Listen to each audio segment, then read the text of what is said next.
Bonsoir, bienvenue sur Mediapart, bienvenue pour suivre en direct ce second tour des législatives. Et oui, c'est déjà le 8e dimanche électoral depuis novembre 2016 et la rédaction de Mediapart n'est pas fatiguée, elle est toute là, toute présente pour vous raconter les duels électoraux de ce dimanche. Pour rappel, primaire de la droite en novembre, primaire de la gauche en janvier, et puis premier et second tour de la présidentielle, premier tour des législatives il y a une semaine, et s'achève donc un cycle électoral commencé il y a près d'un an. Alors, nous allons en parler en 3 temps ce soir, d'abord avec trois chercheurs pour parler de l'abstention et de la géographie électorale, puis avec des journalistes de Mediapart à partir de 20h, et puis, on refera un 3e débat avec des chercheurs en sciences politiques pour tirer les premières analyses de ce scrutin final. Vous regardez Mediapart et vous pouvez avoir accès à une offre d'abonnement. C'est notre offre exceptionnelle, c'est-à-dire 20 € pour 6 mois. Ça vous permet de lire Mediapart pratiquement jusqu'à la fin de l'année et de suivre ce que va être ce quinquennat Macron, entre autres. Alors Emmanuel Macron, il expliquait le 28 février, est-ce que quelqu'un peut penser raisonnablement que celui qui sera élu président aura une majorité présidentielle uniquement avec son parti ? Moi, je n'y crois pas, disait-il. Et il ajoutait même, non seulement ce n'est pas possible, mais ce n'est pas souhaitable, parce que ce serait un hold-up.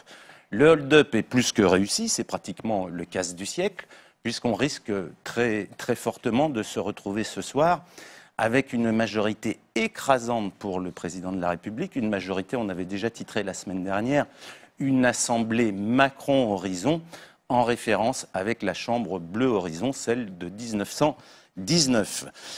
Voilà, avant de commencer ce premier débat qui va être sur la géographie électorale et l'abstention, qui est plus forte que jamais, qui semble battre tous les records, on va retrouver Hubert Huertas qui nous donne justement les premières tendances. Hubert, à toi. Oui, bonsoir. Et on peut dire qu'au niveau de la start-up France, dont rêve et dont parle le président Macron, le niveau d'abstention est sans appel. C'est une catastrophe industrielle.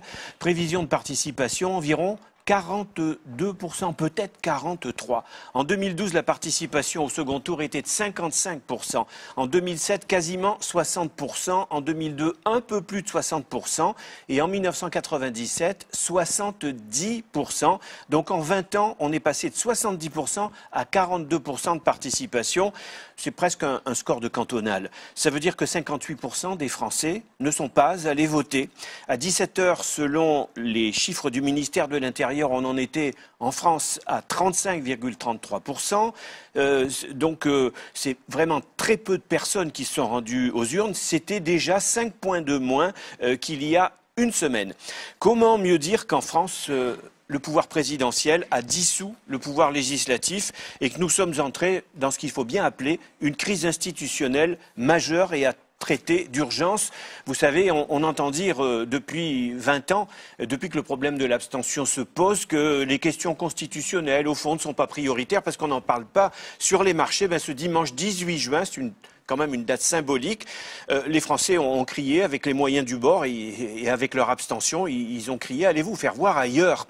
Il faut dire que la configuration du second tour dans une élection, dans cette élection qui ressemblait à une queue de comète, en fait n'avait pas de quoi réveiller les abstentionnistes du premier tour, parce qu'il n'y avait quasiment que des duels, puisque la règle des 12,5% avait éliminé quasiment tous ceux qui étaient arrivés en 3e position. Le résultat, c'est que si vous étiez électeur de gauche, comment arbitrer un duel entre la droite et République en marche, ou bien entre le FN et République en marche, et si vous étiez de droite, comment choisir entre la gauche et la même République en marche. D'autant que pas mal de survivants, si on peut les appeler comme ça, du Parti socialiste, se déclaraient soutien à Emmanuel Macron, que pas mal de candidats de droite revendiquaient le même soutien, au point, et vous le savez, que dans le 18e arrondissement, on aura les résultats dans la soirée, à Paris, eh bien le duel oppose Myriam El Khomri, PS, qui se réclame d'Emmanuel Macron, et Pierre-Yves Bournazel, les Républicains, qui se réclament de qui? D'Emmanuel Macron, mais aussi du Premier ministre Édouard Philippe. C'est un exemple qui nous dit aussi que les questions qui vont se poser après l'annonce des résultats vont concerner, au-delà du chiffre et des projections qui ne semblent pas faire beaucoup de doutes, et bien sûr le sort des personnalités. Est-ce que Jean-Luc Mélenchon va confirmer son ballotage favorable de dimanche à Marseille contre Corinne Versini? Est-ce que dans la première circonscription de l'Essonne, l'insoumise Farida Amrani, France Insoumise, donc elle aussi, va parvenir à dépasser Manuel Valls, qu'il avait dépassé de 8 points. On verra ça dans la soirée.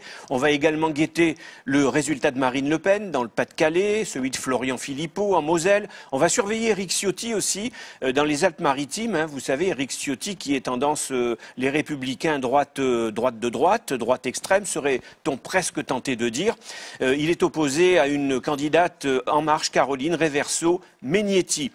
D'ores et déjà un résultat pour une ministre, Annick Girardin. On guettait ce résultat à Saint-Pierre-et-Miquelon parce qu'elle était menacée. Finalement, elle a été élue avec 136 voix d'avance. Il y a eu là-bas une assez forte participation, 75%. Ça nous change de la métropole.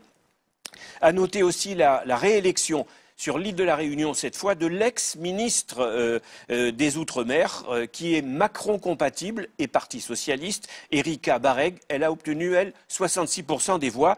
Donc, on se revoit à 20h, on se retrouve à 20h, cette fois avec une projection sans doute assez précise des voix, et puis peut-être aussi avec quelques résultats. Les résultats vont tomber sans doute en masse. En effet, les bureaux ferment, sauf dans les grandes villes, à 18h, et avec peu de participation et avec seulement 2 candidats, les résultats ne seront pas sans doute ce soir longs à arriver. À tout à l'heure. Merci Hubert, on se retrouve dans une petite heure. Alors notre premier débat donc sur la géographie électorale que dessine et le scrutin présidentiel et le scrutin législatif. Pour maître de conférence en géographie à l'université de Nantes. Et puis Violaine Girard, bonsoir. Vous êtes maîtresse de conférence en sociologie à l'université de Rouen.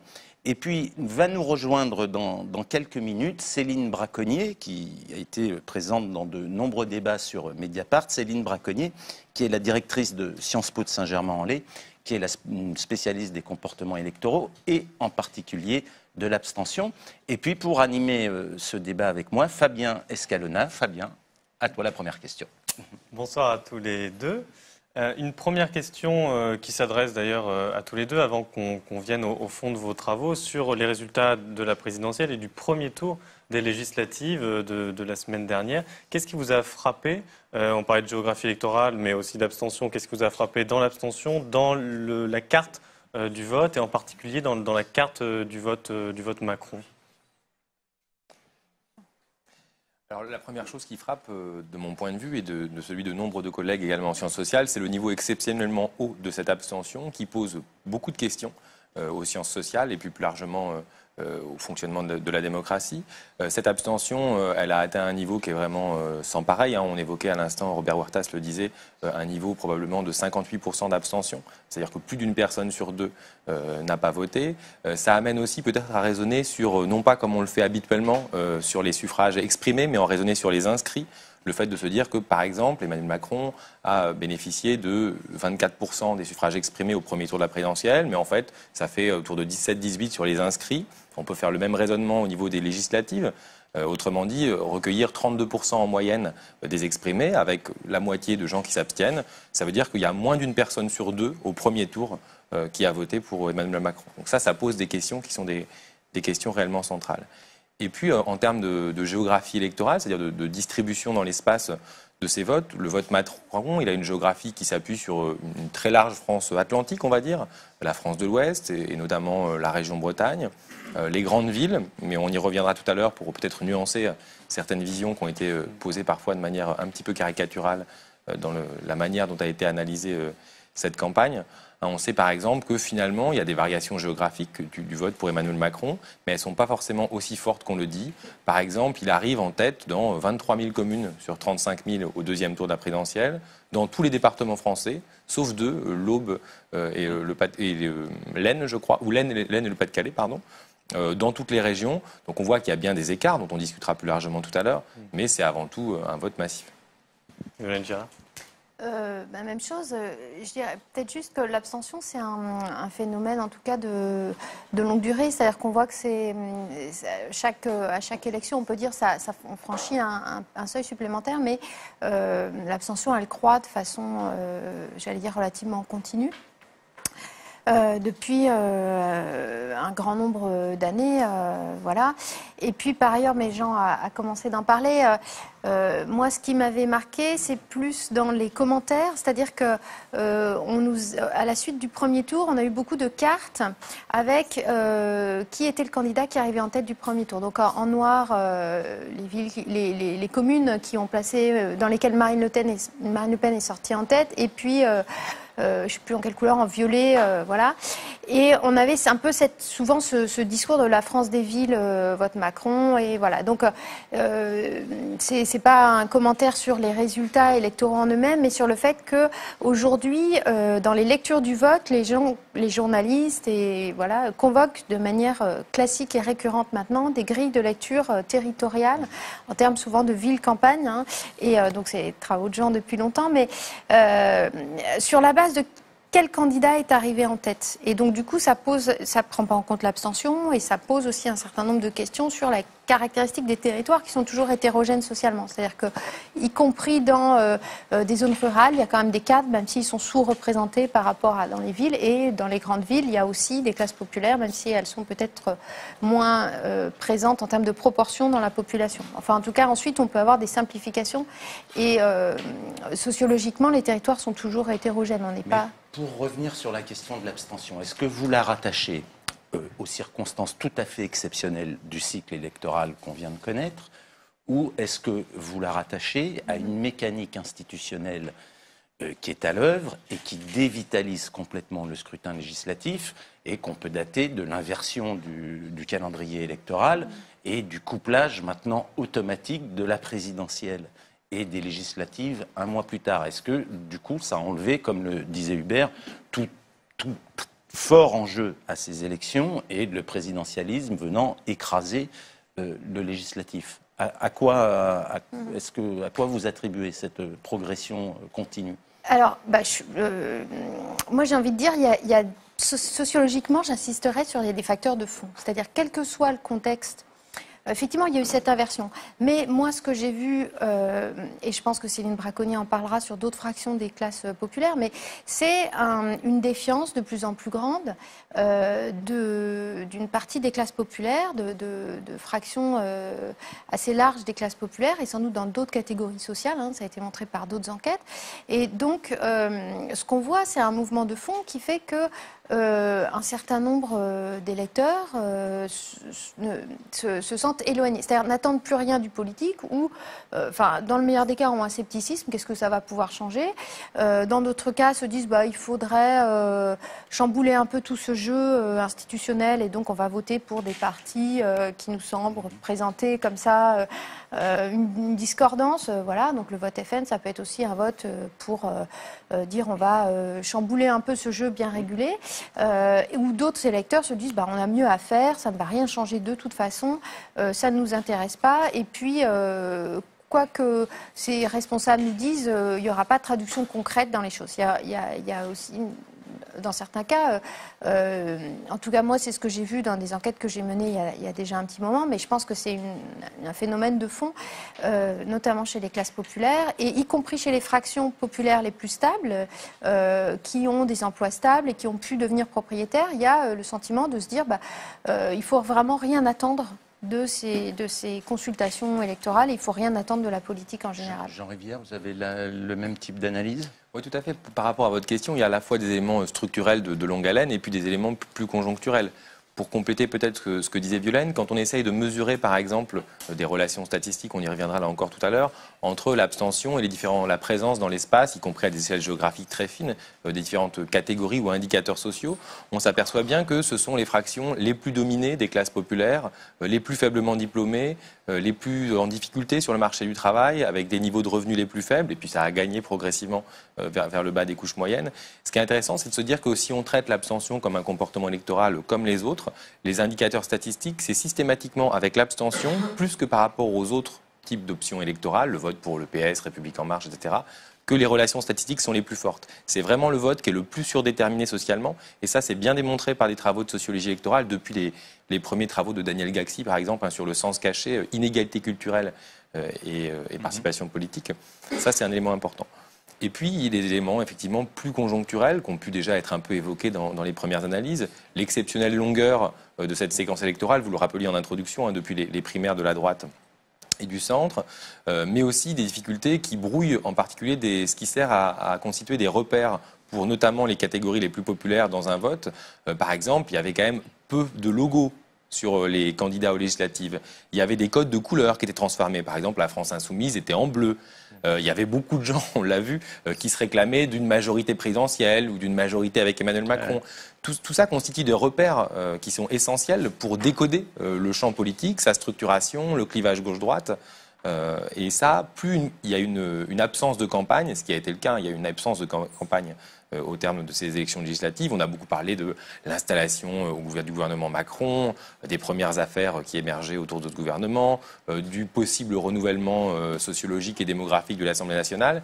Mais on n'a pas parlé du fond, effectivement, et depuis cette inversion du calendrier électoral, c'est vraiment la présidentielle qui surdétermine encore plus que dans la cinquième les résultats.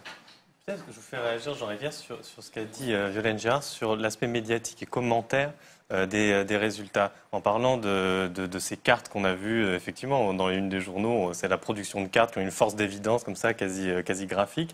Est-ce que c'est relativement nouveau? On a l'impression qu'on utilise de plus en plus l'espace comme explication du vote. Comment vous expliquez ça, sachant qu'il y a quand même deux grandes traditions, c'est les enquêtes par sondage et la géographie électorale, qui, jusqu'alors, c'était un peu perdu, on n'en faisait plus trop, y compris dans la sphère académique d'ailleurs. Effectivement, je suis d'accord avec ce qu'évoquait ma collègue Violaine Girard tout à l'heure. On a vraiment un usage de la carte qui est croissant dans les médias. On en trouve de plus en plus. Alors, c'est pas un géographe comme moi qui va être mécontent de ça, même si justement on trouve aussi beaucoup de mauvaises cartes. Et là, ça devient plus un problème. Ces cartes, elles sont d'abord de plus en plus faciles à réaliser. Il n'y a plus un monopole de la part de géographes ou de cartographes de la réalisation de ces cartes. Les données sont aussi de plus en plus abondantes. On a des mouvements de développement d'open data, par exemple, de possibilité de trouver des données en ligne de manière très facile. Donc il y a un coût d'entrée dans la réalisation des cartes qui est plus faible. Pour autant, beaucoup de gens qui font des cartes aujourd'hui sont des gens qui n'y ont pas été nécessairement formés. Alors c'est quoi l'exemple d'une mauvaise carte électorale? C'est ce que disait Violaine. Par exemple, une carte qui donne le candidat arrivé en tête, ça donne finalement une information très pauvre. On a seulement une information binaire, arrivé en tête, mais arrivé en tête à 19 avec deux candidats à 18, 17 et 15, ou arrivé en tête à 51 avec 30 points d'écart. Alors qu'avec une seule même carte, on peut représenter avec des catégories de 18 à 30, de 30 à 50, etc. et donner plus de nuances aussi dans cette géographie. Parce que sinon, à carte simpliste, on a envie de dire schème explicatif ou mode d'analyse simpliste. Oui, parce qu'on voit un pays fracturé, les villes, le périurbain, les campagnes, l'Est, l'Ouest. Exactement. Bon, il y a des clivages géographiques forts qui s'expriment toujours, mais ces cartes, et notamment les cartes des candidats arrivés en tête, elles ont quand même le problème d'être la base de schémas d'analyse simplistes. Et puis par ailleurs, les cartes, alors ça dépend aussi de l'échelle d'analyse beaucoup. Longtemps, on a eu des cartes à l'échelle départementale. L'échelle départementale, ça ne permet pas de dire grand-chose. Alors peut-être pour revenir à la question de Fabien Escalona. Effectivement, au départ, c'est-à-dire à la fin du XIXe siècle, les premiers travaux portant sur les élections se sont beaucoup basés sur des cartes parce qu'en fait, c'était le seul matériau disponible. C'était la seule base de données ou les seules données qui étaient possibles, puisque il faut rappeler que les sondages d'intention de vote qui sont omniprésents, qui saturent complètement l'espace médiatique aujourd'hui, apparaissent en France dans les années 60. Avant, pour faire de l'analyse électorale, il fallait faire de la géographie électorale, c'est-à-dire cartographier à différentes échelles, départements, communes, puis bureaux de vote plus récemment maintenant, des résultats électoraux, et puis essayer de les faire dialoguer avec des indicateurs sur les habitants de ces espaces. De l'autre côté, dans la sociologie électorale, à partir de l'émergence de ces sondages d'intention de vote ou ces sondages d'opinion, c'est plutôt ces matériaux qui sont de plus en plus utilisés. Alors, Violaine Gérard, on va revenir sur votre travail. Vous avez publié un livre récemment, le vote FN au village, et vous avez travaillé sur cet espace qui a beaucoup fait parler aussi médiatiquement, c'est le fameux périurbain.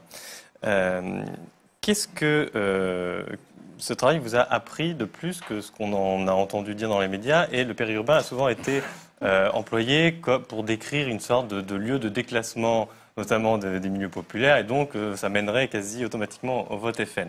Et donc vous avez travaillé à déconstruire un peu ce schéma. Oui, alors moi je veux juste préciser que je n'ai pas travaillé sur le périurbain en général, j'ai fait vraiment une monographie, c'est une étude de cas. Je suis restée présente par intermittence, mais entre grosso modo 2003 et 2012 sur un territoire.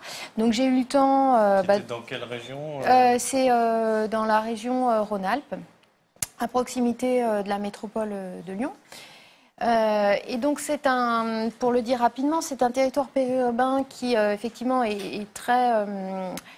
attire des ménages des catégories populaires, donc d'ouvriers et d'employés, pour le dire dans un premier temps assez vite. C'est un territoire dans lequel il y a énormément d'habitats pavillonnaires diffus, il y a très peu de logements sociaux. Les communes ont construit très peu de logements sociaux, parce qu'elles n'en ont pas l'obligation en dessous d'une certaine taille, même si elles en ont des incitations. Et puis c'est aussi, alors ce qui m'a intéressé, c'est que c'est aussi un territoire en fait qui a connu un développement industriel important avec l'implantation d'un parc dans les années 80 et un parc industriel qui s'est développé.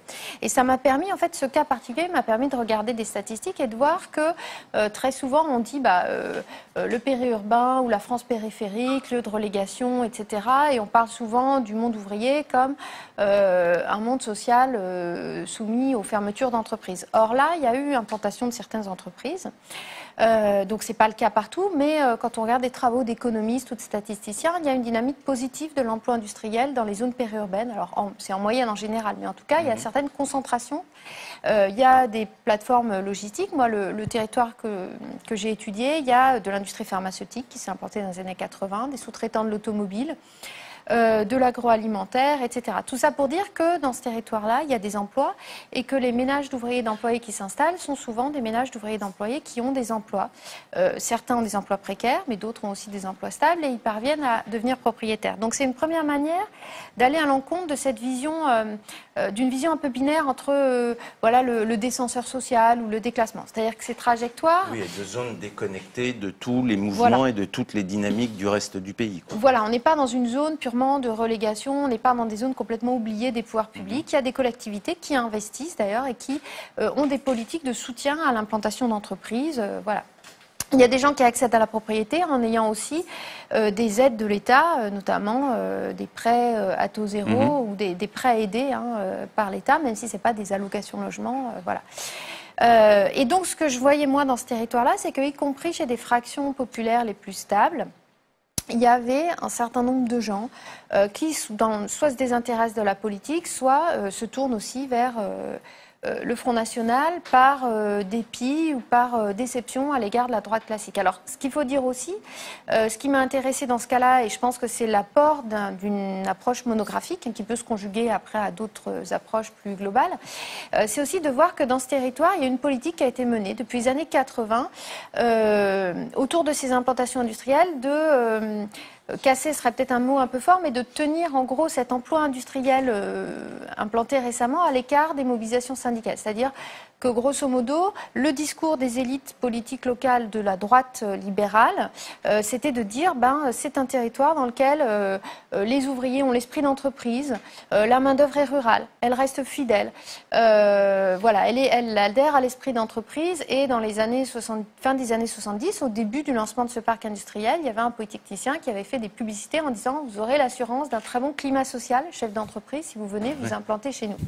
Et donc tout ça pour dire que en fait, ces politiques-là n'ont pas un effet mécanique. Je ne veux pas dire que c'est ça qui impliquerait aujourd'hui, mais en tout cas, ce que j'ai pu voir dans ce territoire-là, c'est qu'au-delà des cas des licenciements, il y a aussi des transformations des conditions de travail, y compris chez les ouvriers qui sont en poste, qui ont des emplois stables, et chez les employés aussi. Et ces transformations des conditions d'emploi, on travaille dans des entreprises de plus en plus petites. Donc il y a de moins en moins d'implantation syndicale, il y a de moins en moins de possibilités de mobilisation collective. Ça joue aussi sur la façon d'envisager et sa place dans la société et la possibilité de changer des conditions de vie. Et donc ça joue aussi sur le discrédit de l'action politique, en fait, le fait de ne plus éprouver collectivement sa capacité à se mobiliser, à faire changer les choses dans le cadre de l'entreprise. C'est cette dislocation un peu du collectif au travail, dans la société et tout, qui est un des moteurs du vote Front National ? Alors, en tout cas, un des moteurs de l'abstention, je renverrai, il y a un papier de Camille Penny sur le site Métropolitique qui montre bien que la déstructuration des collectifs de travail, elle joue un rôle dans, en fait, tout bêtement, la capacité à envisager qu'on peut changer les choses, que les choses pourraient aller autrement, que la réglementation du travail, elle pourrait évoluer, que la situation pourrait être mieux, etc. Et enfin, en tout cas, moi, ce que je trouvais important, c'était aussi de signaler ça parce que très souvent dans les explications, on mobilise le type d'habitat. Voilà, les gens sont en maison individuelle, donc ils vont rejeter l'autre. Voilà, ils deviennent conservateurs, etc. Or, et c'est ce que dit aussi Camille Penny dans son texte sur Métropolitique et dans un article plus long qu'il a fait, je ne sais plus, dans une revue de sociologie, il dit que la socialisation au travail est aussi très importante là-dessus.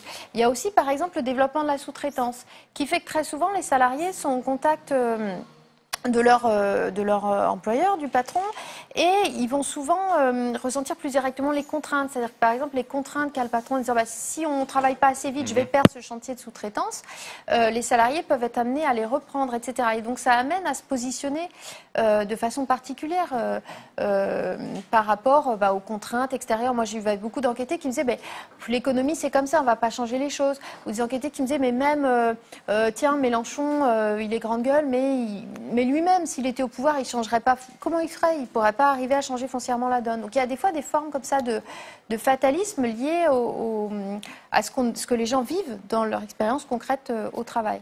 D'accord. Donc, si je comprends bien, ce que vous développez, c'est une thèse qui est très différente de celle du géographe Christophe Guilly, qui, lui, en racontant, dans ses études sur le périurbain, raconte des décrochages de territoires, ignorés en particulier par la puissance publique, par les collectivités, une désocialisation, et qui produit ça. Non, mais j'essaye de comprendre ce qui peut vous distinguer sans... Oui, alors moi je le dis, j'ai travaillé à partir d'une étude de cas. Il y a sans doute des territoires périurbains dans lesquels l'emploi diminue, dans lesquels il y a eu des fermetures d'usines. Il y a un ouvrage qui est paru récemment sur les Molex et l'expérience de la fermeture de cette usine Molex à Villemur-sur-Tarn, qui est une zone périurbaine. Donc il y a aussi des cas dans le périurbain où il y a des fermetures d'emplois, où il y a des fermetures d'entreprises, des pertes d'emplois, etc. Mais en tout cas, moi par contre, en fait, c'est pas une généralité partout dans l'ensemble du périurbain. Et puis, ce que je peux dire aussi à partir de ce que j'ai vu, c'est que, par contre, le périurbain, c'est le type d'espace dans lequel il y a le moins d'emplois publics. Et on sait que les emplois publics ont aussi été des vecteurs de stabilisation pour un certain nombre de fractions des classes populaires. C'est-à-dire qu'accéder à un emploi public, c'est aussi le moyen de se stabiliser, etc. Et le périurbain, on parle souvent de l'éloignement vis-à-vis des services publics, mais il y a aussi l'emploi public. Et si on regarde statistiquement rural, périurbain, urbain, c'est dans le périurbain que les emplois publics sont les moins présents par rapport à l'emploi total, la part de l'emploi public dans l'emploi total, dans l'emploi salarié total. Et par exemple, ça, c'est quelque chose que Christophe Guilly ne dit pas. Lui, il va parler de... il va dire que les gens sont délaissés par les pouvoirs publics, mais de façon plus globale, j'ai envie de dire, si je suis... Oui, effectivement, c'est vrai que l'emploi public, en plus, est souvent corrélé au vote de gauche, donc ça va dans votre sens. Mais pour prolonger la question de François, clairement, pour mettre un peu les pieds dans le plat, la question de l'immigration, qui est évidemment très liée aux questions FN, comment vous l'avez perçue sur le territoire que vous avez étudié? Alors, Est-ce qu'elle est formulée directement par les enquêtés? Est-ce que c'est vous qui l'abordez? Comment... Alors, moi, cette question-là, je l'ai perçue pas directement, la question de l'immigration, mais la question des rapports, on pourra dire, entre différents groupes sociaux, dont certains sont racisés. Donc, certains se voient assignés à une origine ethnique ou culturelle supposée, et d'autres groupes et un groupe social majoritaire, en France aujourd'hui, qui est le groupe blanc. Voilà. Et donc, moi, ce que j'ai vu, c'est, par le biais des politiques du logement, en fait, des élus locaux qui, dans des petites communes, cherchent à contrôler grosso modo les arrivées de ménages. En fait, on a affaire à des élus qui sont juste petite classe moyenne, qui sont au-dessus des ménages des catégories populaires et qui s'inquiètent du fait que les jeunes générations, les enfants des habitants de cette commune-là, qui vont avoir des emplois d'ouvriers, des emplois d'employés peu qualifiés, puissent eux aussi continuer à s'installer en pavillon. Et à l'inverse, ils vont essayer de limiter l'installation de ménages racisés, des ménages qui vont qualifier soit de musulmans, voilà. Donc il y a des formes aussi d'islamophobie. Et ce que j'ai pu voir, c'est que du coup, les élus Alors ça passe par le bouche à oreille, etc. On cherche à contrôler quand il y a un promoteur immobilier qui vient, on cherche à contrôler un peu à qui il va vendre. Quand c'est des particuliers qui vendent des terrains et des particuliers qui les achètent et qui ensuite font intervenir un constructeur de maisons individuelles, on cherche à contrôler la circulation de l'information, etc. Et ce que je veux dire, c'est que ce genre d'intervention dans un cadre municipal, c'est aussi de nature à banaliser le rejet de certaines catégories de population. Et du coup, si on peut rejeter ces populations-là, pourquoi ne pas... passer le pas en votant FN. Voilà. Donc moi, je l'ai abordé de cette manière-là. C'est pas un problème d'immigration, c'est un problème de rapport entre groupes sociaux dans un contexte où l'accès au foncier et où les trajectoires d'accès à la propriété sont plus difficiles pour des ménages populaires. Effectivement, il y a des catégories sociales aisées dans les 16e arrondissements de Paris, 15e arrondissement, où les gens n'ont pas besoin de recourir à ce type de stratégie, puisqu'ils vivent dans des territoires de classe supérieure. Alors, peut-être pour compléter ce que disait Violaine, je pense que ce que le travail très fin de Violaine montre, comme d'autres travaux qui sont vraiment contextualisés, localisés, qui pensent les réalités sociales là où elles sont vécues, donc là où elles prennent sens chez les gens, c'est qu'il faut aller enquêter. Et c'est-à-dire qu'on ne peut pas se contenter de cartes. Et c'est un géographe qui dit ça. Les travaux statistiques ou cartographiques, ils apportent des choses, mais la clé de compréhension, elle est dans des enquêtes localisées, fines, etc. Or, c'est beaucoup ce qui manque à nombre d'analyses surplombantes qui sont faites au lendemain des scrutins. On a commencé à parler de Christophe Guil, mais ce n'est pas le seul, loin s'en faut. Tous ces spécialistes qui disent les cartes partent d'elles-mêmes, la carte va révéler les fractures, les clivages. Non, la carte ne parle pas d'elle-même, la carte est une construction, elle est fabriquée, elle est orientée, il y a des choix cartographiques qui sont aussi des choix qui engagent un certain nombre de lectures. Donc il faut vraiment raisonner en termes de complémentarité entre des travaux plus généraux et des travaux plus localisés. Est-ce qu'elle peut nous amener à de vrais contresens en termes d'analyse ou simplement la carte donne des données assez caricaturales? J'ai envie de vous dire, ça dépend des types de cartes. Il y a des cartes nuancées, on peut en combiner plusieurs, etc. Ce que montrent des travaux quantitatifs que j'ai pu réaliser, mais d'autres collègues également, c'est ce que Violaine disait tout à l'heure, c'est la grande diversité de ces espaces périurbains, une grande diversité à la fois sociologique, la composition des habitants qui y arrivent. On retrouve des communes périurbaines proches des grandes métropoles qui se spécialisent dans l'accueil de couches supérieures ou de couches moyennes supérieures. On retrouve des communes périurbaines plus intermédiaires. On retrouve aussi des communes périurbaines lointaines, plus populaires, avec des situations parfois de surendettement, etc., qui peuvent effectivement donner lieu à la montée du Front National. Mais ce que ça montre, c'est qu'il ne faut surtout pas parler du périurbain au singulier. Voilà, ce serait une première chose. Alors, si on change d'espace, si on parle des villes, parce qu'avec le site métropolitique dont vous êtes un des animateurs, vous avez lancé toute une série d'enquêtes sur le vote présidentiel dans les grandes villes. Et pour le coup, vous avez regardé une échelle fine, puisque c'était l'échelle des bureaux de vote. En tout cas, ce sont les résultats que vous avez transmis et cartographiés, tous les auteurs que vous avez mobilisés. Et je reviens au début de notre discussion. Vous nous disiez, oui, le vote Macron dans les villes, il était fort, mais justement, c'est plus complexe que ça. Qu'est-ce que nous apprennent donc toutes ces enquêtes que vous avez compilées dans Métropolitique ? Alors effectivement, on a eu l'idée avec un collègue géographe, puis un autre collègue sociologue et puis un historien, de changer l'échelle du regard et de recourir au niveau d'analyse le plus fin qu'on pouvait mobiliser au niveau géographique, qui est celui du bureau de vote. Pour donner un ordre de grandeur, une ville comme Paris, c'est 20 arrondissements, mais c'est 900 bureaux de vote. Une ville comme Nantes, c'est 200 bureaux de vote. Voilà, donc on est vraiment à un niveau très très fin. Un bureau de vote, ça fait entre 1500 et entre 1000 et 2000 inscrits, on va dire. Et ce que montre le recours à ce niveau d'analyse le plus fin, ce changement d'échelle, ça montre que, alors que le principal clivage qui est souvent évoqué et dont on parle depuis tout à l'heure, ça serait un clivage entre les centres des grandes villes peuplés par des bobos avec plein de guillemets, une catégorie qu'il faut absolument éviter, et de l'autre côté des petits blancs du périurbain, les clivages les plus puissants, ils sont à l'intérieur des villes-centres. Parce que les villes-centres, ce sont les lieux où les inégalités sociales sont les plus fortes et où leur inscription spatiale est les plus forte. Il y a une dizaine d'articles, de Lyon à Nice, de Paris à Marseille, de Nantes à Montpellier, par exemple, qui montrent tous l'extraordinaire relation entre la sociologie urbaine, d'un côté, la géographie des inégalités et les votes de l'autre. On peut, dans certains centres, certaines grandes villes, en parcourant seulement quelques centaines de mètres, tomber sur des bureaux de vote où on peut avoir, on le verra aux législatives, 84, et Céline Braconnier d'ailleurs en parlera probablement tout à l'heure, des bureaux de vote où on trouve 80% d'abstention et parcourir quelques centaines de mètres et se retrouver dans des bastions des classes supérieures de la bourgeoisie traditionnelle, qui votent très fortement à droite, ou inversement tomber sur des quartiers qui sont très marqués à gauche. C'est vraiment une mosaïque électorale que révèle cette échelle du bureau de vote. Alors, mosaïque électorale, et vous me dites si je me trompe, mais quand même, dans la plupart de ces villes, il y a pas un absent, c'est pas vrai, mais quelqu'un qui a une force qui est quasiment constamment sous-représenté, c'est le Front National. Donc de ce point de vue-là, il y a quand même un élément, un point commun, donc on peut... Bien sûr, le fait qu'avec Violaine, on essaye de déconstruire ou de relativiser un certain nombre de visions qu'on trouve binaires ou caricaturales ne veut pas dire qu'il n'y a pas des clivages géographiques. Il y a effectivement, en particulier dans les centres des grandes métropoles sur lesquelles on a travaillé dans ce dossier de métropolitique, qui sont toutes des villes-centres de plus de 100 ou 200 000 habitants, un Front National qui est sociologiquement beaucoup moins présent qu'ailleurs. Mais c'est aussi parce qu'on retrouve moins, tout simplement, dans ces grandes villes, d'habitants, enfin de profils sociologiques qui votent pour le Front National. C'est pas magiquement l'air de la ville, le fait de se frotter ou se confronter à l'altérité qui rend les gens, enfin qui ne les fait pas voter pour le Front National. La dernière chose que je voulais dire, peut-être pour revenir sur ce clivage-là, c'est quand même que il y a aussi des formes de condescendance ou de mépris dans la manière dont sont regardés les espaces pavillonnaires, notamment par les élites. C'est assez ancien dans les travaux de sociologie urbaine, alors qu'on aurait des habitants des centres-villes qui se déplaceraient à pied, qui seraient, par exemple, à vélo, ou qui se confronteraient entre guillemets à la diversité, entre guillemets. On s'aperçoit que c'est pas vrai. C'est dans les centres-villes que l'espace de l'entre-soi des classes supérieures, il est le plus fort. La concentration, la ségrégation géographique la plus forte dans les villes françaises, ce ne sont pas les ouvriers, c'est la catégorie cadres et professions intellectuelles supérieures.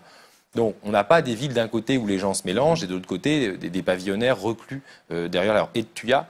Il y a une certaine condescendance qui confine parfois au mépris de classe d'ailleurs, dans l'analyse qui est portée sur ces espaces périurbains qui sont, comme on le disait avec Violaine, extrêmement diversifiés. Céline Braconnier, bonsoir. Bonsoir. Vous êtes une spécialiste des comportements électoraux, de l'abstention. Vous suivez depuis de très longues années un lieu précis qui est la Cité des Cosmonautes. Vous nous en parlerez. Il semble que ce soir, on ait battu un record historique en termes d'abstention, puisque les estimations données par Hubert Huertas tout à l'heure évaluent 57 à 58% d'abstention pour ce second tour. Qu'est-ce que ça appelle chez vous comme premier commentaire ? Un record historique d'abstention, c'est jamais très joyeux. On se demande si on va atteindre un plafond de verre de l'abstention.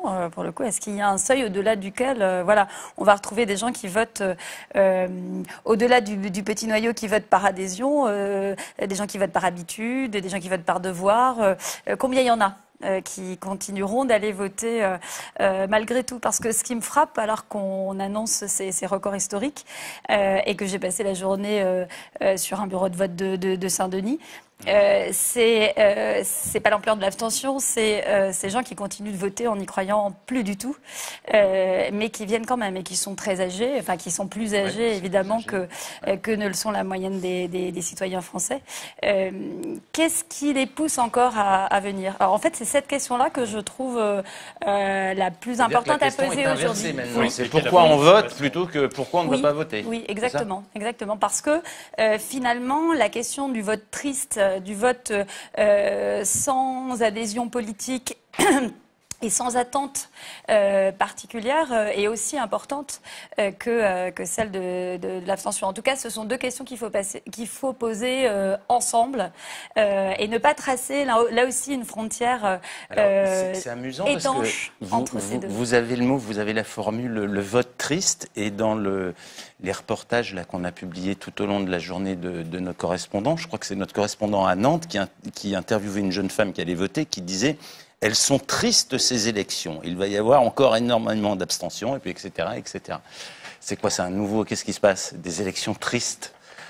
Bon, ce sont des élections tristes parce que des élections auxquelles se déplacent, à part un noyau dont on va connaître l'ampleur ce soir, de gens qui adhèrent au programme du président de la République, en gros, qui est composé de citoyens qui vont voter alors qu'ils ont l'impression que l'élection est déjà jouée, mais ils y vont quand même, alors qu'ils ne savent pas exactement quel est le rôle du Parlement, ou qu'ils intuitionnent que ce rôle n'est pas complètement central et que l'essentiel s'est joué à un autre moment, déjà, au moment de la présidentielle, qui y vont alors qu'ils ont une certaine forme d'appréhension mêlée de scepticisme, qui n'est pas très très différente de ce qu'on perçoit chez les abstentionnistes, mais qui peut se traduire alors chez le même individu tantôt par de l'abstention, tantôt par de la participation, et puis c'est chez certains individus par un vote qui continue d'être constant malgré tout. Et c'est ce noyau-là qui fera le vote de ce soir à côté des 15-20% de citoyens qui adhèrent au programme du président. Est-ce que vous pensez qu'on est aujourd'hui, enfin pour ce second tour, dans une situation totalement atypique du fait, en quelque sorte, de la faible offre politique? On publiait hier des citations de Jean-Paul Delevoye, donc un proche de Macron qui présidait le comité des investitures du mouvement En Marche, et qui nous disait très, très, très simplement, dans 80% des circonscriptions, on a le choix entre Macron et Macron. Donc évidemment, conclusion, c'est quand même très peu mobilisateur. Oui, c'est très peu mobilisateur. En même temps, Emmanuel Macron n'est pas un président suffisamment clivant pour mobiliser contre lui. Donc il bénéficie d'une sorte d'attentisme apeuré dans certains territoires, enfin anxieux, mais sans pour autant suffisamment être clivant pour mobiliser contre lui.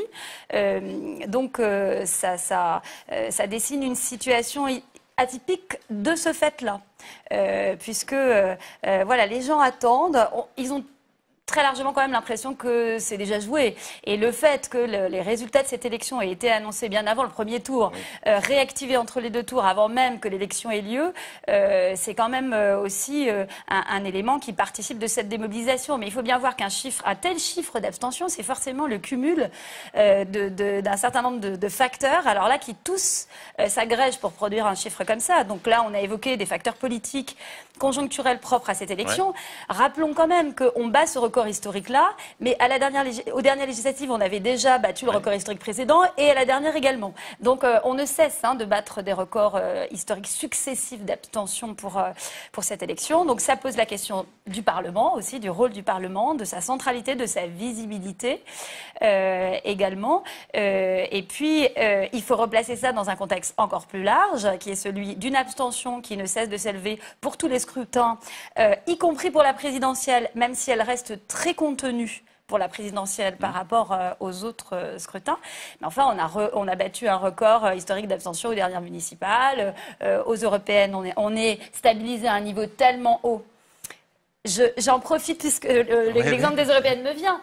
Là, si ce chiffre de 57% d'abstention était vérifié dans la soirée au niveau du ministère de l'Intérieur, on pourrait dire du coup que les élections législatives ne mobilisent pas plus que les élections européennes. Puisque le taux d'abstention était de 57,6% aux dernières européennes. Ah oui, ça devient franchement désespérant, là. C'est très désespérant. Et puis alors, il faut savoir évidemment que plus le taux global est fort d'abstention, plus les inégalités face au vote que cela dissimule sont elles-mêmes élevées, importantes. Donc quand on dit il y a 57% d'abstention, ça veut dire qu'il y a 80% d'abstention dans un certain nombre de territoires qui cumulent les facteurs qui tiennent en retrait du vote, notamment par leur jeunesse. Alors par exemple, le bureau de vote de Seine-Saint-Denis que vous avez suivi aujourd'hui, c'était grosso modo, ça se présentait comment? À 17h, on était à 20% de participation. D'accord. Et la semaine dernière, on était à 30% à 20h. Sachant qu'on a un petit rattrapage, on s'attend à ce qu'il y ait 25% à 20h. Pas plus, donc à une baisse équivalente à celle qu'on va enregistrer au niveau national, dans les mêmes proportions, mais vous vous rendez compte du paysage que ça laisse entrevoir. C'est-à-dire que vous passez une journée entière dans un bureau de vote comme celui-là, on s'ennuie ferme. Hein, on s'ennuie ferme. Et puis alors, comme on essaye de discuter avec les quelques électeurs qui viennent et qu'ils ils sont pas plus gais et pas plus enchantés que ceux qui ne viennent pas, c'est très compliqué. C'est une ambiance très, très particulière quand même. Mais je reviens sur ce qui a changé depuis 2002, puisque effectivement, on le sait que quand des législatives sont couplées à une présidentielle, en général, c'est moins mobilisateur que quand les législatives avant intervenaient en cours de mandat. Et depuis 2002, effectivement, vous l'avez dit, à chaque fois, c'est un record. On parlait tout à l'heure du fait d'apprendre des choses en faisant des enquêtes au plus près du terrain et des territoires. Et vous avez écrit de nombreux textes, et notamment un bouquin qui s'appelle « Une autre sociologie du vote », où vous insistez beaucoup sur l'intérêt de cette approche contextuelle. Dites-vous, donc qu'est-ce que vous avez vu bouger en 10-15 ans qui explique justement cette difficulté croissante à aller mobiliser? Parce qu'effectivement, c'est ça qu'il faut expliquer, c'est comment on attire les gens vers le bureau de vote. Oui, alors c'est vrai qu'il y a des dispositifs de mobilisation qui peuvent compenser des inégalités sociales face au vote, qui sont premières quand même. C'est pas un hasard et ça n'a rien de conjoncturel que ce soit les plus jeunes qui se démobilisent massivement pour les législatives. D'après ce que montrent les instituts de sondage, on va avoir confirmation cette année de ce qu'on a enregistré en se basant sur les listes d'émargement dans les enquêtes INSEE pour les autres élections. Là, la démobilisation a affecté avant tout les jeunes et les milieux populaires. De façon évidente. Donc, il est vrai que lorsqu'on part de cette situation, qu'il y a des inégalités très fortes, les gens ne sont pas prédisposés de la même façon à se rendre aux urnes. Quand on aime la politique, quand on est passionné de politique, ce qui concerne une toute petite minorité de citoyens, il est bien évident qu'on n'a pas besoin d'être poussé ou d'être incité pour aller voter. On y va, on en discute avec son entourage, on y va.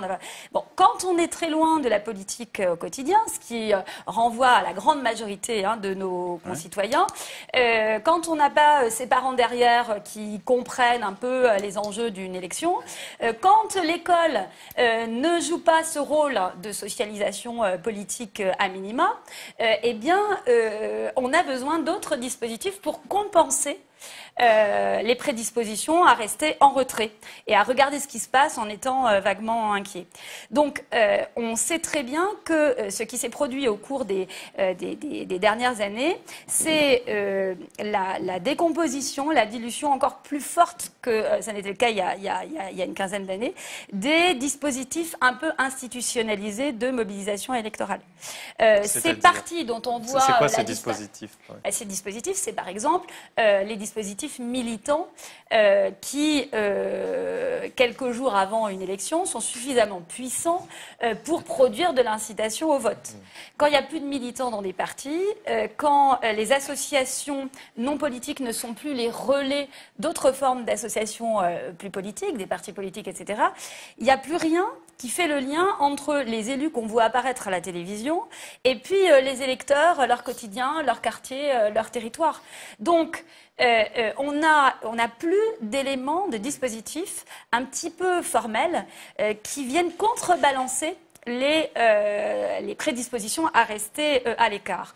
Donc pour la présidentielle, on arrive à faire voter parce que c'est tellement présent médiatiquement. Oui. Le tractage, le porte-à-porte, les marchés, les distributions en sortie de métro ou de gare, c'est des choses qui fonctionnent, qui attirent les gens au bureau de vote. Parce qu'on a l'impression que c'est un peu... Non. Pour une élection comme les élections législatives ou les élections municipales, quand vous avez des équipes qui sont nourries, qui peuvent se mobiliser, le simple fait de rappeler aux gens qu'il y a un scrutin dans 2 jours, ça peut produire un effet de mobilisation. Pour le coup, on sait très bien qu'il y a le premier vecteur de mobilisation, c'est la télévision. Ça reste la télévision. C'est le premier effet d'entraînement, il vient de là. Et donc, ce qui change entre la présidentielle et les autres scrutins, c'est ça. C'est cette présence de l'élection à des heures de grande écoute, dans des émissions qui ne sont pas spécialisées et qui expliquent que la politique vient jusque dans les foyers où on ne s'y intéresse pas habituellement.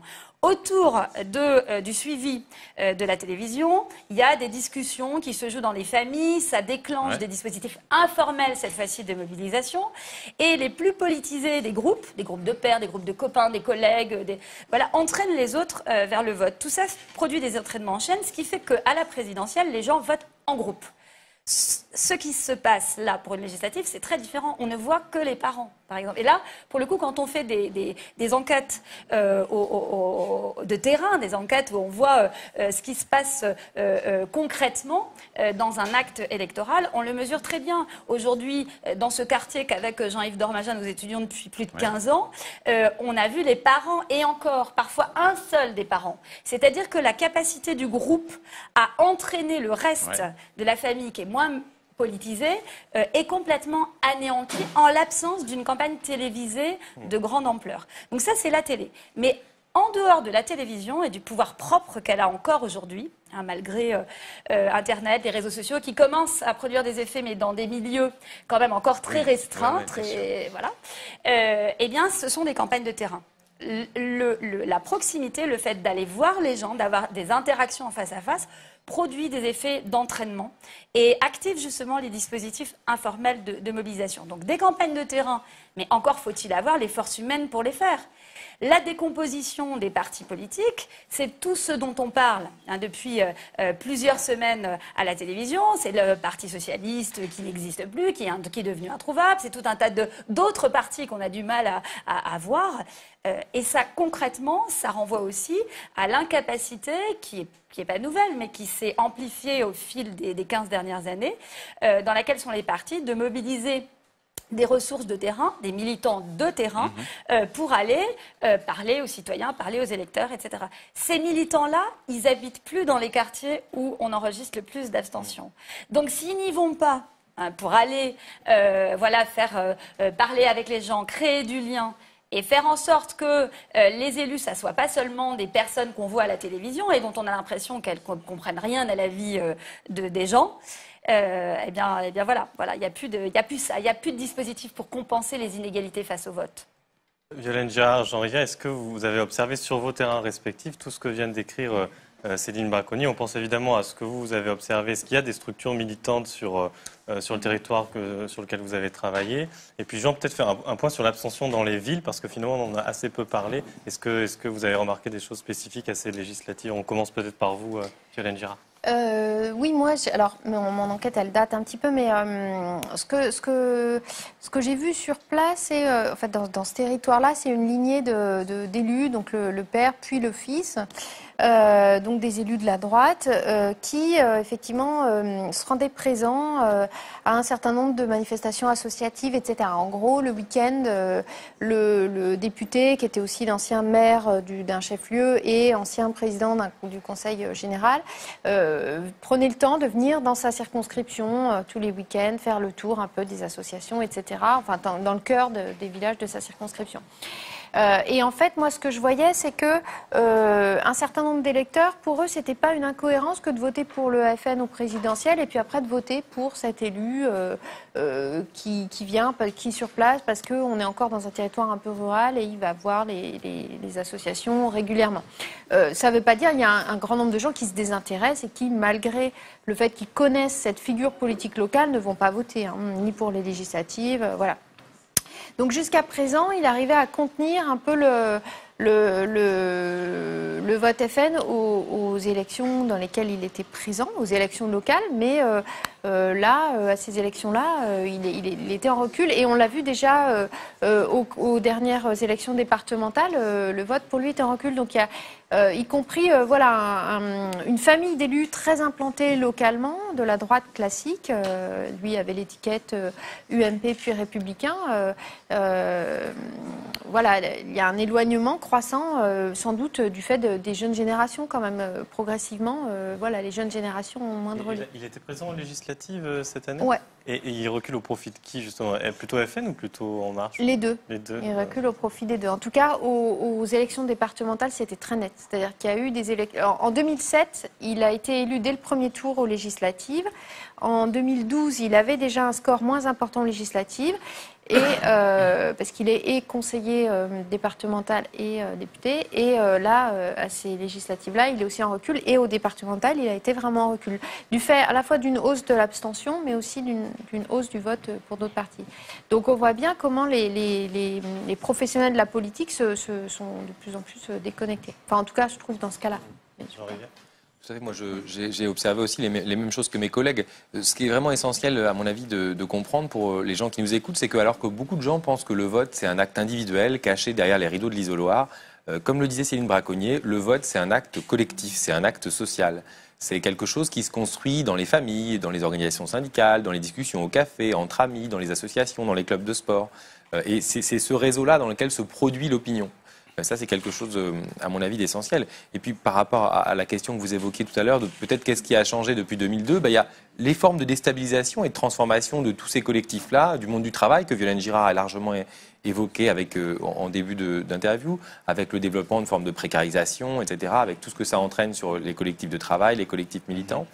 Mais il y a peut-être aussi plus largement, si on essaye de se remettre 15 ans maintenant en arrière, 2002, c'était ce choc, ce traumatisme du 21 avril qui devait questionner la gauche, et en l'occurrence ici en tout cas le Parti socialiste. Oui. Et 10 ans après, en 2012, le Parti socialiste est arrivé au pouvoir, et que peut-être que ce qui nourrit aussi l'abstention, c'est le fait que la gauche ne mène pas des politiques de gauche.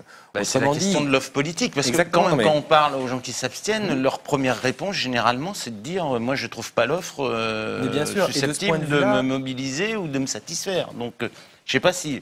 Enfin, en Seine-Saint-Denis, c'est incroyable, parce que la Seine-Saint-Denis, on est maintenant à des niveaux au niveau du département de mémoire. Je crois qu'au dernier régional, on était à 65% d'abstention.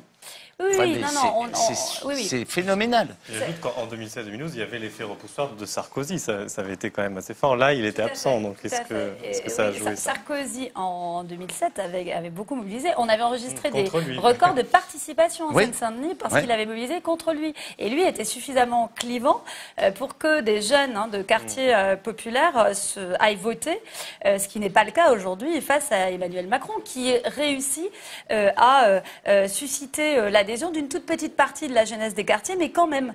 Et pour les autres, il est regardé avec une forme d'indifférence mêlée d'anxiété. Mais je suis d'accord sur l'offre. Oui. Le fait que la succession d'alternances politiques qui n'a pas mené à des changements dans les modes de vie, dans ces territoires, où franchement, les difficultés s'accumulent. Et là, pour le coup, le fait d'être depuis 15 ans dans des quartiers de ce type-là fait qu'on observe très concrètement ce que ça signifie qu'un appauvrissement des populations de ces quartiers-là, ce sont des gens qui sont désespérés, qui sont toujours à la limite de basculer dans la précarité. On a plein de familles qui, de façon plus ou moins honteuse, ont recours assez régulièrement aux banques alimentaires pour arriver à nourrir leur famille, qui sont des gens qui travaillent et qui n'arrivent pas à finir le mois. Ces situations-là qui ne cessent de se cumuler, de s'agréger et qui durent depuis des années, ça produit quoi chez les enfants?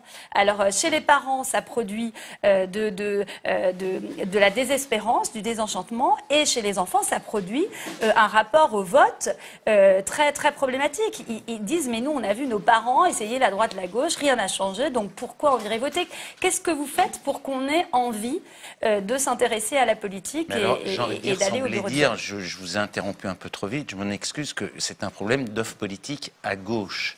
Alors c'est peut-être un peu tôt pour analyser finement les résultats, mais Mélenchon a expliqué que France Insoumise avait remobilisé, en particulier dans des classes populaires qui avaient fait le choix de l'abstention précédemment.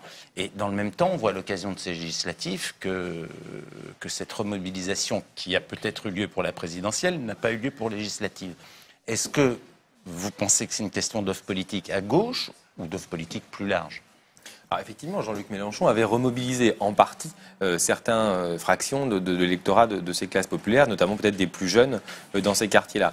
Mais ce qui, à mon avis, permis d'expliquer ce que vous êtes en train de dire, c'est ce que Céline Braconnier expliquait tout à l'heure. Autrement dit, c'est le niveau d'intensité d'une campagne électorale. Ça dépend de la structure des électorats. C'est assez logique que ce soit France Insoumise d'un côté et le Front National de l'autre qui se soit le plus effondré par rapport à la référence qu'est la présidentielle, parce que précisément ce sont les deux types de partis qu'avaient les électorats les plus populaires et les plus marqués par les jeunes. Donc, à dispositif de mobilisation faible, absence de campagne, ça a été bien développé, ce sont d'abord les plus jeunes et les plus populaires qui décident de s'abstenir, et c'est ce qui explique que les scores aient fortement baissé aux législatives. Pourquoi cette mobilisation à peu près réussie à la présidentielle s'est éteinte ensuite pour les législatives? Mais parce que, excusez-moi, non, mais Jean vient de vous répondre, je pense, très, très clairement. C'est parce que les candidats ne sont pas à égalité face aux électeurs, puisque l'électorat de la France Insoumise, c'est un électorat populaire et jeune. On sait que les jeunes, pour arriver à les faire voter, il faut une campagne de très forte intensité. Mélenchon, c'est quelque chose, mais les candidats de Mélenchon, ils les connaissent pas. Ça a pas beaucoup de sens. Donc, non, là, pour le coup, c'est une vraie abstentionner, abstention différentielle pour le coup. C'est ça l'abstention différentielle. C'est que les candidats ne sont pas à égalité face à leur capacité de mobiliser un électorat potentiel qui est réel. Parce que en Seine-Saint-Denis, pour le coup, la candidature de Mélenchon a été capable de mobiliser pour la présidentielle, mais il a perdu beaucoup de voix, beaucoup d'électeurs à l'occasion de ces législatives. Or, ces électeurs continuent, quand on les rencontre dans la rue, de penser que ça aurait été un très bon candidat. Mais simplement, ils ne savent pas à quoi ça... Maintenant que c'est perdu. À quoi ça sert le Parlement? Un député, la France Insoumise, c'est quoi? Ils ne voient pas le lien. Donc, parce que c'est un électorat moins politisé, plus jeune, plus distant, et qu'il faudrait encore plus pour arriver à les faire voter pour des législatives. Je posais peut-être une dernière question sur l'abstention dans les villes, puisqu'on l'a un peu manqué. Est-ce que, parce que contrairement à certains quartiers populaires, il y a une politisation généralement plus forte dans les grandes villes pour des raisons sociologiques, et en même temps, c'est un lieu où la norme du vote est un peu plus relâchée. Qu'est-ce qu'on a observé à la présidentielle et puis au premier tour des législatives sur la participation dans les grandes villes? Oui, c'est une bonne question. Elle permet de revenir sur le fameux clivage dont on parlait tout à l'heure. Les espaces périurbains sont des espaces d'accession à la propriété, de trajectoire plutôt ascendante, et c'est là où la participation est la plus forte. C'est là aussi où la stabilité résidentielle est la plus forte. Inversement, les espaces urbains, et notamment les espaces urbains centraux, sont des espaces dans lesquels il y a des turnovers, il y a des rotations plus importantes dans le parc de logement. Il y a moins de propriétaires, plus de locataires du parc privé qui déménagent plus fréquemment. Or, on sait que tous ces indicateurs-là, notamment la faible stabilité résidentielle, ce sont des facteurs qui permettent d'expliquer d'abord une moindre inscription sur les listes électorales, ou alors une inscription de mauvaise qualité, ce qu'on appelle la mal-inscription sur les listes électorales, puis éventuellement une abstention plus forte. Par exemple, dans ces grandes villes vivent beaucoup d'étudiants. Or, les étudiants, ils sont rarement inscrits, en tout cas les étudiants de première année, dans des premiers cycles, sur le lieu de résidence dans les villes. Ils sont inscrits chez leurs parents, effectivement. Donc, c'est un contexte sociologique particulier où on a certes des classes supérieures ou des fractions hautes des classes moyennes que vous évoquiez qui sont politisées ou fortement, mais elles sont aussi plus mobiles géographiquement qu'ailleurs. Et on a aussi une certaine fraction des classes populaires. Donc, l'abstention est quand même plus élevée dans les villes, mais ce qu'il faut retenir, c'est surtout que de la même manière que je disais, il ne faut pas dire le périurbain, les villes, ça n'a pas grand sens. Le recours à l'échelle fine du bureau de vote montre que c'est là que se situent les clivages les plus marqués. Oui, parce que, juste pour compléter, même les centres-villes, il faudrait distinguer les hypercentres bourgeois, avec différents types de bourgeoisie, des centres-villes qu'évoque Jean. Quand on regarde les résultats dans le 6e arrondissement ou dans le Marais, voilà, c'est là où on a le plus voté pour la présidentielle, mais à des taux qui avoisinent les 85% dans certains bureaux. C'est là où, certes, il y a eu une démobilisation très forte législative comme partout, mais elle est beaucoup plus contenue qu'ailleurs. Donc voilà, quand on regarde... voilà, il y a les centres-villes et il y a les hypercentres bourgeois où là, on bat des records aussi de participation et où l'abstention, quand elle est très élevée, reste beaucoup plus contenue. Ouais, regardez, juste pour compléter très rapidement, regardez les cartes sur le site de la revue Métropolitique, notamment les cartes parisiennes. L'extraordinaire concentration spatiale du vote pour François Fillon. La bourgeoisie traditionnelle est toujours mobilisée. Les populations les plus âgées sont toujours mobilisées. C'est ça l'abstention différentielle qu'on évoque depuis tout à l'heure. Et alors après, quand on regarde les choses de manière plus fine, il y a certaines fractions de la bourgeoisie traditionnelle autour de François Fillon. Il y a des fractions de la bourgeoisie nouvelle, on pourrait dire, ou de la bourgeoisie économique autour d'Emmanuel Macron. Le recours à l'échelle du bureau de vote montre la grande diversité de ces espaces urbains et à la concentration des classes supérieures répond la concentration des votes à droite et au centre droit. Parce que peut-être que ce que vous montrez, là c'est vraiment pour finir ces cartes-là, quand on a regardé les relations statistiques qu'il y avait entre les élections de 2012 et celles de 2017, elles permettent d'objectiver la position d'Emmanuel Macron dans l'espace politique, en tout cas dans l'espace politique des centres des grandes villes. Ce ne serait pas forcément la même chose ailleurs. Et cette position-là, les relations statistiques les plus fortes, on aurait pu penser que ce serait par exemple François Hollande. Eh bien non, c'est François Bayrou. Le vote pour Emmanuel Macron et sa géographie, il est d'abord corrélé au vote au centre droit, puis à droite, au vote de Sarkozy de 2012. L'électorat qui est le plus corrélé spatialement à la géographie de François Hollande en 2012, par exemple, c'est celui de Jean-Luc Mélenchon. Très bien. Eh bien, écoutez, merci beaucoup à tous les trois d'avoir participé à ce débat. Pour ceux qui nous rejoignent sur Mediapart, bienvenue pour cette soirée électorale. On va avoir 2 débats, l'un avec la rédaction de Mediapart, puis vers aux alentours de 20h45, 21h, un débat animé par Edoui Plenel avec plusieurs chercheurs en sciences politiques. Bienvenue donc, vous pouvez bénéficier jusqu'à minuit d'une offre exceptionnelle d'abonnement, 20 € pour 6 mois. Et puis nous avons pris un peu de retard, les résultats sont tombés, en tous les cas les bureaux de vote sont fermés. Et on va passer la parole à Hubert Huertas qui nous donne les premiers résultats sur ce que va être notre Assemblée nationale. Hubert, c'est à toi. Alors, je vais vous surprendre parce que je suis moi-même surpris. La vague de la République en marche est en effet, on va dire, elle est certaine.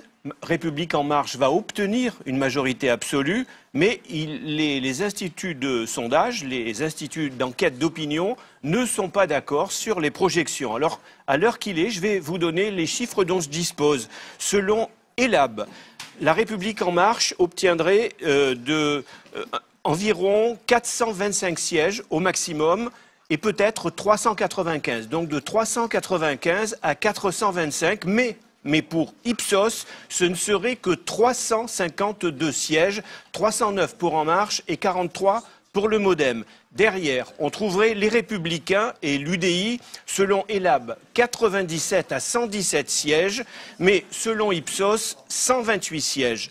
Le Parti socialiste, selon ELAB, obtiendrait de 29 à 34 sièges, Parti socialiste ainsi que radicaux et divers gauche, mais selon Ipsos, obtiendrait 50 sièges, 35 pour le PS et 15 pour les radicaux et pour les divers. La France insoumise maintenant et le Parti communiste, eh ben, là encore, il y a une différence entre les instituts.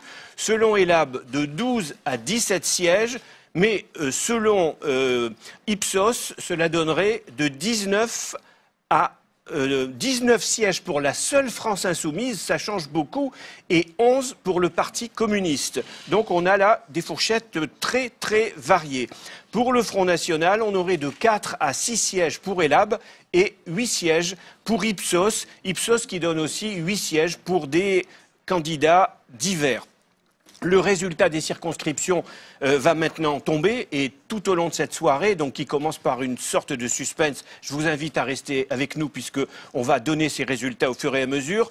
Dans les circonscriptions, les choses commencent à tomber mais elles sont encore parcellaires. Je peux vous dire que la ministre des Outre-mer, Annick Girardin, était menacée à Saint-Pierre et Miquelon, mais elle a été élue avec seulement 136 voix d'avance. À La Réunion, c'est l'ex-ministre des Outre-mer qui est Macron compatible et qui est Parti socialiste, Erika Bareg, qui est élue avec 66% des voix. Et puis on a un certain nombre de sièges et de résultats, ce sont des premiers résultats qui nous invitent à penser que Ipsos c'est peut-être plus près de la vérité que ELAB, c'est-à-dire que la victoire de la République en marche serait en fait relativement contenue et que l'ensemble Parti socialiste aurait aux alentours de 50 sièges et l'ensemble insoumis aux alentours de 30 sièges. Enfin, on affinera ça. Je me permets de dire cela parce que les premiers résultats n'étaient pas forcément attendus. C'est Olivier Faure du Parti socialiste en Seine-et-Marne, qui était le président du groupe à l'Assemblée, qui est élu. C'est Boris Vallaud dans la circonscription de M. Emmanueli, donc qui est socialiste et qui était très menacé. Il est en voie d'être élu. François Ruffin pour l'ensemble de la gauche semble bien placé. Je ne peux pas annoncer son élection, mais son équipe est extrêmement optimiste et dit c'est bon. Donc là aussi, c'était un résultat qu'on attendait et c'est, semble-t-il, un baromètre. Enfin, Jean-Paul Lecoq, Parti communiste, retrouve son siège au Havre, c'est-à-dire dans la ville d'Édouard Philippe. Voilà les résultats dont je dispose maintenant. Je vous les fais passer au fur et à mesure et puis on se retrouve pour le prochain direct et pour des résultats plus complets et plus certains, donc dans 3 quarts d'heure. À tout de suite.